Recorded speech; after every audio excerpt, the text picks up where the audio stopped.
Imagine करो भारत का एक छोटा सा शहर जहाँ 8 साल के अंदर 17 बच्चे बिना लाउड नॉइज के, बिना विटनेस की हवा की तरह गायब हो गए। ट्यूशन से लौटते बच्चे, कॉलेज के लड़के और नॉर्मल इवनिंग वॉक, बस एक मोड़, एक अंधेरा गली नुमा हिस्सा और फिर साइलेंस, ऐसा साइलेंस जिसमें शोर भी डरता है। स्वागत है दोस्तों, मेरा नाम है अंश और आज की इस वीडियो में हम एक ऐसे केस के बारे में बात करने वाले हैं जिसे मीडिया ने कभी प्रॉपर्ली कवर किया ही नहीं और जो आज तक एक काली डायरी की तरह बंद है।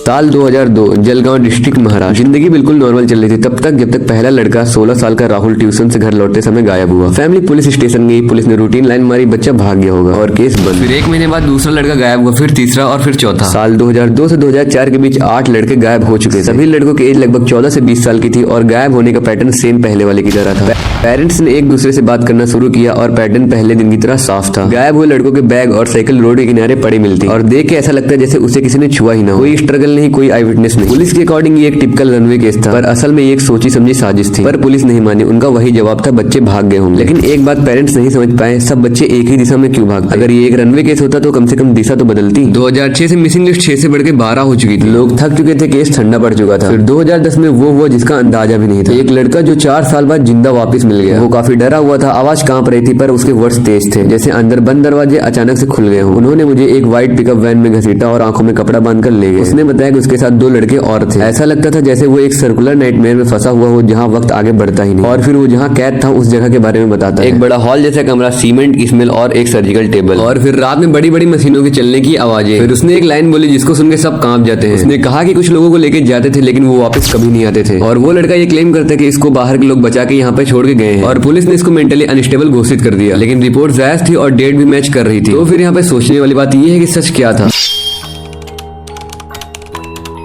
2011 में लोकल्स ने पुलिस को बताया कि यहाँ पे एक वेयर हाउस है जिसे लोग श्री कॉम्प्लेक्स के नाम से जानते हैं, जहाँ रात को ट्रक्स रुकते थे और यहाँ पे चलते हुए कदमों की आवाजें और कुछ खींचने की आवाजें आया करती थी। और कुछ ही दिनों में वो स्थान पूरी तरह से खाली। जब पुलिस उस जगह पे पहुंची तो काफी सन्नाटा था, लेकिन अंदर उन लोगों ने जो देखा वो कोई भी देख ले तो उसके रोंगटे खड़े हो जाएंगे। वहाँ पे स्कूल की पुरानी शर्ट्स, ट्यूशन नोट, जंग लगे हुए लोहे के टुकड़े और एक मेटल की सर्जिकल टेबल और फ्लोर पे सूखे हुए लाल धब्बे और उसके साथ 46 ORS के पैकेट और वहाँ की दीवार पे व्हाइट चौक से कुछ नंबर्स लिखे हुए थे, 17, 21, 9, 11। कोई भी चीज ऐसे ही गिरी हुई नहीं लग रही थी। ये सब ऐसा लग रहा था मानो यहाँ पे कोई ऑपरेशन किया गया हो। और फिर पता चलता है कि ये वही जगह है जिसके बारे में उस 4 साल बाद वापस आए लड़के ने बताया था। और फिर इन्वेस्टिगेशन ने एक अंधेरा मोड़ लिया जब सस्पेक्ट लिस्ट में एक नाम बार बार दोहराया गया, लोकल कॉर्पोरेटर का रिलेटिव। हम लोग इसका नाम महेश मान के चलते हैं। महेश का व्हाइट वैन से इनडायरेक्ट ओनरशिप कनेक्शन था और वेयर हाउस के केयर टेकर का भी काफी क्लोज रिलेटिव था। ये एंगल अचानक से गायब हो गया, फाइल शांत हो गई, स्टेटमेंट सील हो गया और ये वेयर हाउस 2014 में डिमोलिश कर दिया गया। ऐसा लग रहा था मानो किसी ने जानबूझ के पूरे चैप्टर को मिटाने की कोशिश करी। आज भी जलगांव में 17 फैमिलीज ऐसी हैं जो अपने खोए हुए बेटों की तस्वीरें पुराने एल्बम में संभाल के रखे हुए। उनके पेरेंट्स के बाल सफेद हो चुके हैं, आंखों में पानी कम, इंतजार ज्यादा है। केस ओपन है पर कोई ऑफिसर असाइन नहीं है, कोई एक्टिव सर्च नहीं, कोई ट्रायल नहीं और कोई क्लोजर। जलगांव की ये घटना केवल एक मिसिंग केस नहीं, एक ऐसी दरार है जहाँ इंडियन क्राइम हिस्ट्री सांस लेती है। अगर इंडिया में कोई ट्रू क्राइम का रियल अनसॉल्व चैप्टर लिखा जाए तो जलगांव का नाम उसी पन्ने पे होगा जहाँ पे रोशनी भी कदम रखने से डरती है। दोस्तों, इस केस को लेकर आपके मन में क्या विचार है आप कमेंट में बताइए और ऐसे ही वीडियोस के लिए चैनल सब्सक्राइब करके वीडियो को लाइक जरूर कर दीजिएगा।